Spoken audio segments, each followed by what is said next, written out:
Golf Central on YouTube, brought to you by the Rogue ST Woods and Irons from Callaway. Hello, I'm Anna Jackson, and this is your Golf Central update. Well, as both Ryder Cup captains were in Rome, as we are less than 1 year away from the event, and the Europeans will likely go in as the underdogs next year, but they'll have home field advantage, and that's not something that can be overlooked. The last 6 Ryder Cups in continental Europe have all been won by the home team. Both captains joined Jaime Diaz, Eamon Lynch, and Damon Hack on Golf Today to talk about the run-up to Rome. Eduardo Molinari, one of my vice captains, is very, works with the statistics, works with a bunch of players on the European and PGA tours. And we've certainly taken a deep dive into all things statistics. You know, the difference between the teams is pretty small, but there are little differences here and there, and you set up the course. That's the privilege of a home captain to try and, take advantage of those. So usually, we have a little bit longer roughs, a little bit tighter fairways, those kind of stuff. And but again, the course, the Italian Open was won at 14 under. A year ago, it was 13 under. It's already a good test of golf, so not much needs to be done to tweak it. Luke, I'm curious how much of the President's Cup you watched and what your biggest takeaway was as you prepare for the Ryder Cup. I watched quite a lot of it. I was impressed with how well the internationals came back after a very slow start. I think they needed to get off to better, quicker starts. There seemed to be a little bit of a difference on the greens, certainly early on. The Americans seemed to putt a little bit better than the internationals. But again, very proud of the work Trevor did. He seemed to really motivate and inspire his team, and they were able to kind of stay in there. I think at one point on Sunday, the predicted score was 15-15, and I don't think anybody would have really given them that much of a chance to tie a very, very strong U.S. team. Luke, the Americans haven't won on foreign soil since 1993. Why? I guess being at home it is an advantage. We've had a lot of success at home, and it's been very hard for them to break that down. I see this Ryder Cup that will still be underdogs, though. The American team are extremely strong on paper. We haven't seen a team this strong in a long time. I think their average world ranking was somewhere around the 11 mark for the President's Cup.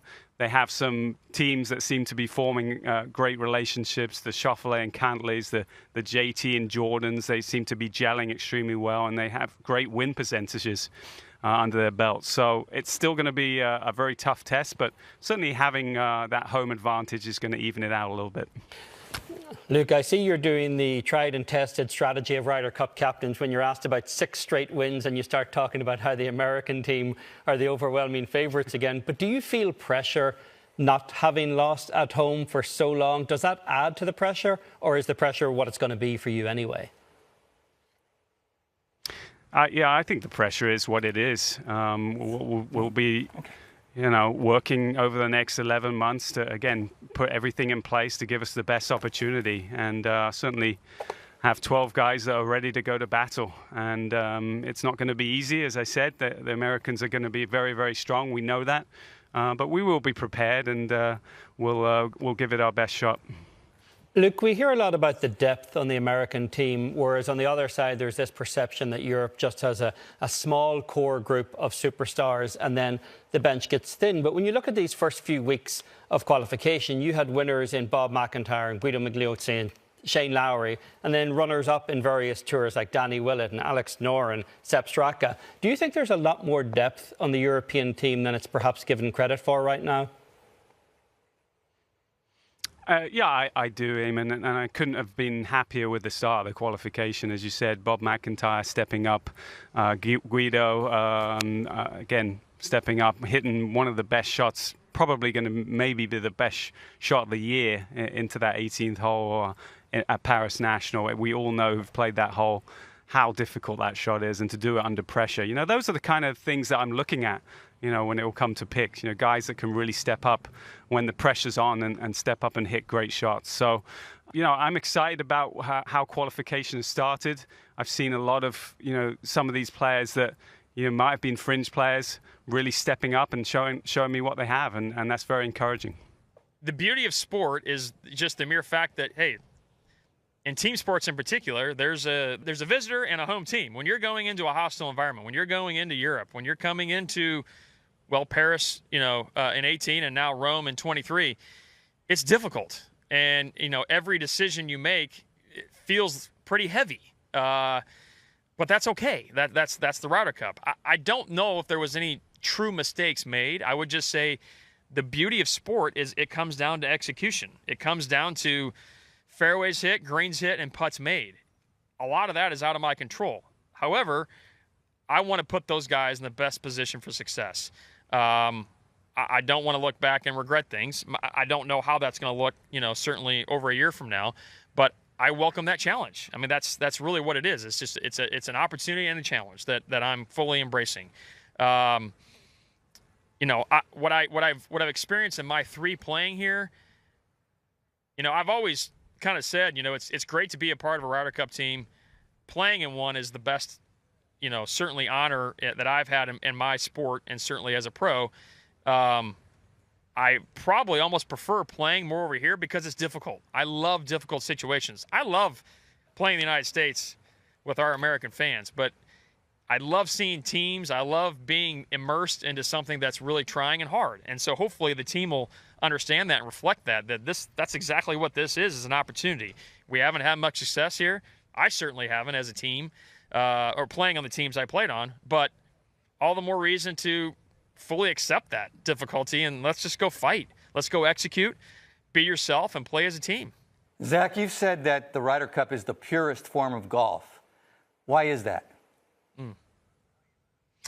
Well, I appreciate, certainly it's withstood the test of time, number one. 1927. This cup is amazing just in that feat alone.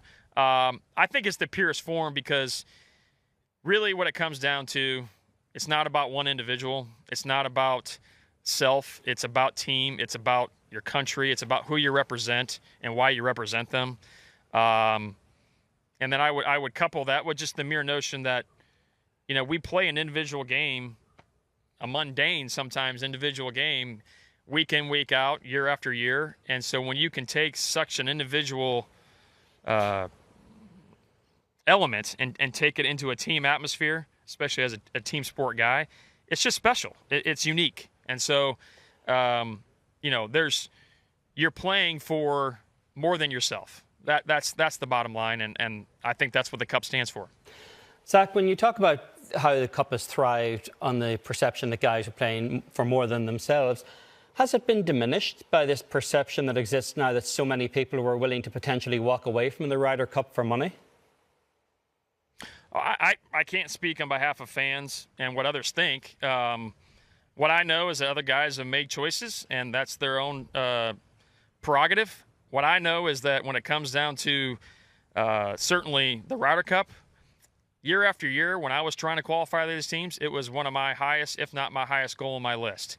In talking to some of the guys that I was with, say in Charlotte, or even weeks leading up to it, the overall sentiment is I cannot wait for the President's Cup. I cannot wait for team events. I cannot wait for the 2023 Ryder Cup. And it's just that. I want guys that want to be on my team, that want to represent Team USA, and I want guys to make it their own team. They're going to have ownership in it too.